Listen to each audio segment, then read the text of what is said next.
Ada yang tahu apa itu konseling kelompok? Belum, Ibu.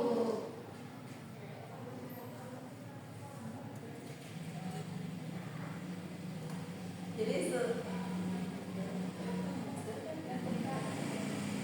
Oke, jadi setelah kita berdoa, alangkah baiknya kita berkenalan terlebih dahulu. Bisa dimulai dari sebelah sini. Perkenalkan, nama saya Dea dari kelas 11 IPA 1. Halo Dea. Namanya saya Nurul Asyamila, dari saya dari kelas 12 IPA 1. Halo Ira. Perkenalkan, nama saya Desi dari IPS 3. Halo Desi. Perkenalkan, nama saya Siva dari IPA 6. Halo Syifa. Perkenalkan, nama saya Vivi dari IPA 2. Halo Vivi. Baik, perkenalkan nama saya Maharani dari kelas 12 IPA 2. Halo Rani. Perkenalkan, nama saya Jihan dari kelas IPS 7. Halo Dea. Nah, untuk kegiatan ini kita akan melaksanakannya kurang lebih selama 35 menit. Kurang lebih 45 menit. Nah, jadi kita akan melaksanakan kegiatan konseling kelompok. Ada yang tahu apa itu konseling kelompok? Belum, Ibu. Nah, konseling kelompok itu adalah layanan atau kegiatan yang kita lakukan untuk mengatasi masalah dari anggota-anggota kelompoknya melalui dinamika kelompok. Nah, dalam kegiatan ini kita akan menerapkan beberapa asas, yaitu asas kerahasiaan yang dimana semua yang kita ceritakan di sini atau semua yang kita ungkapkan di sini itu akan dirahasiakan. Kemudian ada juga asas keterbukaan, dan diharapkan di sini anak-anak sekalian sebagai anggota kelompok terbuka mengenai masalah-masalahnya. Kemudian juga ada asas kesukarelaan, di mana ibu mengharapkan anak-anak sekalian sukarela dalam menceritakan masalah-masalah yang nantinya akan kita atasi di sini secara bersama-sama. Nah, ini terasa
dehidrasi, terus juga sering mengkonsumsi junk food atau makanan-makanan cepat saji. Dari anak-anak lain, bagaimana? Ada masalah ya?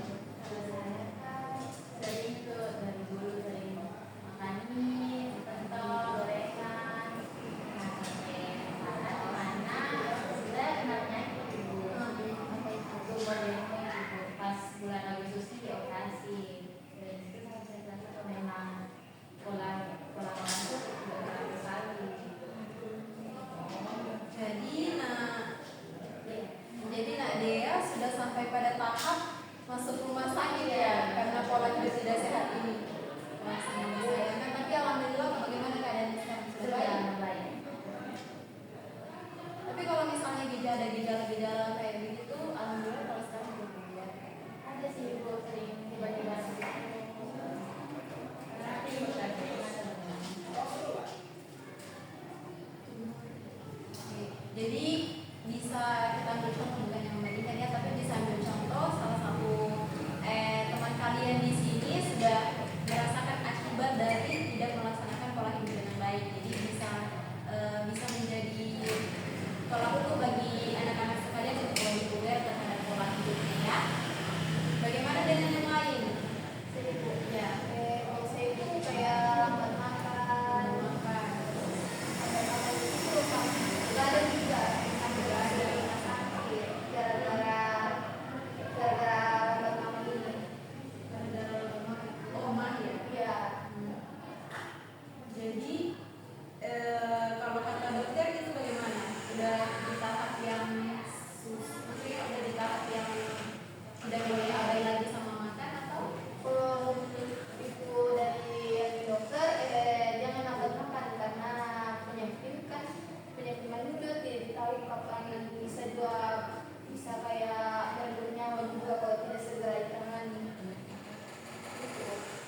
kesimpulan dari masalah pola hidup yang anak-anak jalani sebenarnya itu sudah banyak sekali ya.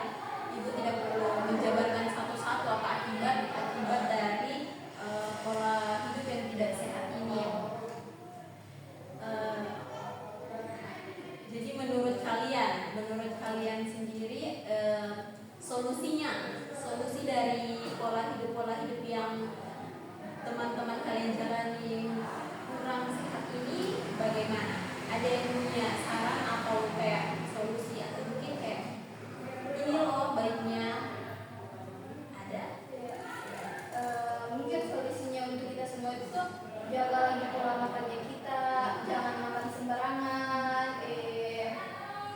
Ingat walaupun banyak tugas, tetap harus jaga pola makan juga. Gitu. Ya, diingat ya teman-teman, walaupun banyak tugas, diingat dijaga pola makannya. Nah, Ini kalau dari saya sendiri sama seperti kan saya makan sedikit saja yang kurang minum air putih mungkin lebih dijadwalkan lagi minum air putihnya mungkin sehari itu 2 liter dicicil 2 kali per jam kayak begitu sih. ya jadi menurut Nak Vivi itu air putihnya bisa dicicil-cicil. Usahakan 2 liter per hari karena itu yang kadang dianjurkan oleh dokter. Dari anak-anak yang lain bagaimana? Kalau saya sendiri tuh karena juga ada pola makan, jaga putih, jaga pola tidur juga jangan begadang. Minimal itu maksimal itu jam 10 malam lah tidur. Dan jangan masalah juga semakan sarapan. Seperti kita itu masuknya pagi, misalkan